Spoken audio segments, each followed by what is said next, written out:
Les zones agricoles protégées, projet mis en place par le gouvernement, promeut la stratégie de création d'espaces réservés exclusivement à la production agricole. Les ZAP regroupent un certain nombre d'acteurs sur un même espace.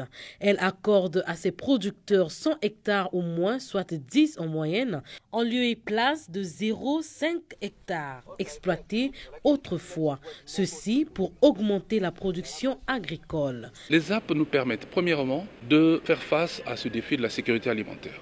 On augmente mécaniquement la production agricole. C'est-à-dire que hier, si on faisait du manioc sur un demi-hectare et que vous commencez à faire sur 1 hectare, 2, 3, 4, oui, en additionnant à travers le pays, vous allez avoir beaucoup plus de produits. Deuxièmement, vous avez la problématique de l'emploi. C'est l'une des réponses à la problématique du chômage. Donc, aujourd'hui, nous sommes plus de 1500 acteurs retenus dans les zones agricoles protégées sur 1619 au départ, donc avec un taux de défection à peine de 5%. Selon le BIT, le Bureau international du travail, ce ne sont plus des chômeurs. Troisièmement, c'est aussi un moyen pour nous de développer le tissu économique local. En renforçant le poids du secteur agricole à travers les zones agricoles protégées et leur production, nous contribuons à la diversification de l'économie puisque on donne du poids au secteur agricole par rapport au secteur pétrolier, par exemple. On est d'abord très content du geste que le ministre de l'Agriculture nous a fait, parce que ça, c'est du jamais vu. Nous pouvons occuper 2 hectares pour au moins le maïs, 4 hectares pour le manioc, 2 hectares pour le soja, et ainsi de suite. Même le levage, on est capable de le faire. Il n'y a pas que les terres. Le gouvernement s'emploie entièrement à tendre vers l'autonomisation de ces acteurs. On a encore acquis une quarantaine de tracteurs et ce n'est pas fini, ça va continuer chaque année au bénéfice des Congolais.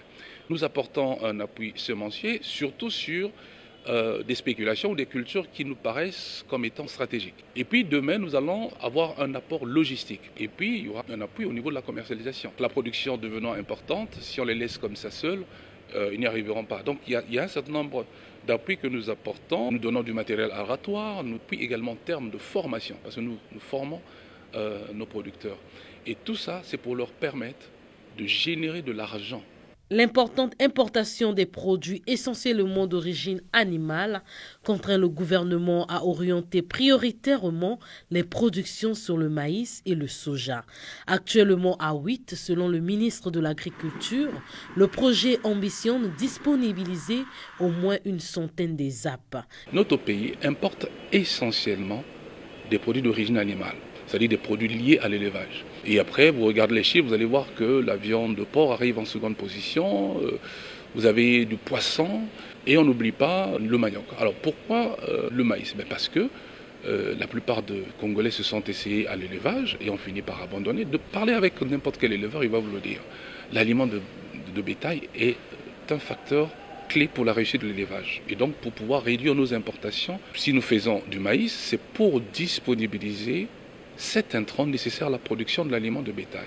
Nous ne faisons pas que du maïs, nous privilégions également le soja parce que ça rentre dans la fabrication de l'aliment de bétail. Outre les groupements bénéficiaires des ZAP, d'autres acteurs agricoles évoluent grâce au PEDAC, un autre projet du gouvernement financé par la Banque mondiale à hauteur de 100 millions de dollars, soit environ 60 milliards de francs CFA. À ce jour, dans les 3 composantes du projet, les composantes opérationnelles, on a eu vraiment plusieurs résultats malgré quelques insuffisances. Dans la composante 1, qui est la composante du financement des plans d'affaires, donc qui est la composante agricole, nous avons eu à dépenser aujourd'hui près de 15 milliards de francs CFA dans le financement des activités agro-pastorales et halieutiques mises en place par les acteurs dans nos villages. Grâce à ce montant-là, nous avons financé aujourd'hui près de 1000 plans d'affaires. Dans la composante 2, qui est la composante des infrastructures, nous en avons réhabilité en tout cas plus de 1500 à travers la République. La composante 3, c'est celle du renforcement des capacités. Là aussi, il y a beaucoup de résultats. Le premier résultat qui est souvent très visible, c'est que grâce au projet d'appui au développement de l'agriculture commerciale, le PEDAC a doté tous les directeurs départementaux de notre ministère, 35 au total à travers la République, de moyens roulants. Ce qui facilite l'action de vulgarisation, l'action de suivi, l'action d'encadrement des acteurs agro-pastoraux dans ces départements-là. On peut continuer à manger seulement que des congelés. Il faut qu'on mange aussi les bio comme ça.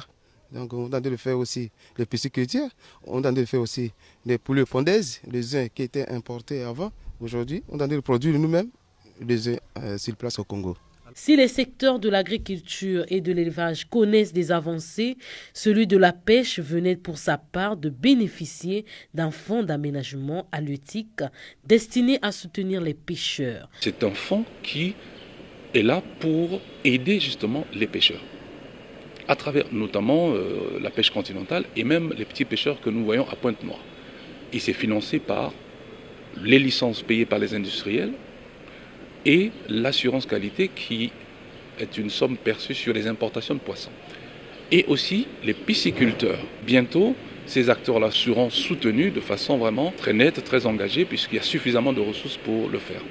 Et au niveau du ministère également, nous avons un budget pour ce que nous appelons les zones aquacoles. Donc on est en train de développer aussi de la pisciculture et vous allez commencer à entendre parler de cette activité, à la fois des étangs, mais aussi nous irons jusqu'à faire ce qu'on appelle par cage flottante, notamment du côté de Mosaka. Tous ces efforts déployés devraient concourir à atteindre la sécurité alimentaire tant souhaitée par les Congolais.